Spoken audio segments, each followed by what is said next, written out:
Je vais prendre peut-être l'exemple du coton du Burkina, donc pour mieux illustrer ce que c'est qu'un OGM.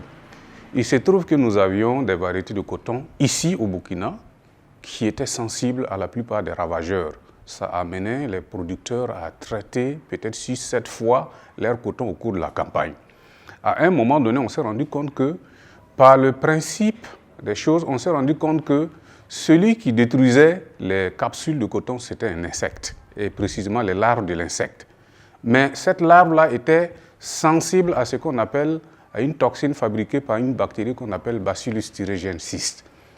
Et on s'est dit, si on arrivait à transférer donc le gène qui permet à la bactérie de synthétiser la toxine à la plante, on pourra alors donner cette aptitude au coton à synthétiser lui-même donc sa toxine contre les larves.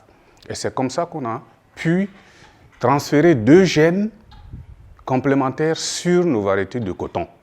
Et sur cette base, les variétés de coton qui ont été transférées avec des gènes de Bolgard 1 et Bolgard 2, ont été transférées sur nos variétés. Et depuis ce temps, nos variétés étaient capables donc de pouvoir synthétiser la toxine contre les larves donc de l'insecte qui avait été identifié comme le ravageur principal du coton, du cotonnier pour être beaucoup plus précis. Et depuis ce temps, au lieu de faire des traitements 8, 7, 6 ou 8 fois, les producteurs pouvaient faire 1 ou 2 traitements, ce qui était devenu très intéressant du point de vue environnemental, du point de vue coût de production, du point de vue, en fait, disons, économique, si on veut résumer.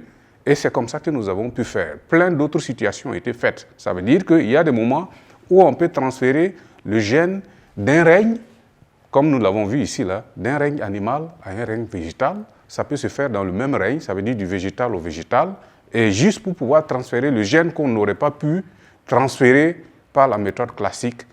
Et donc, en le faisant, on améliore les performances de la variété qu'on veut améliorer.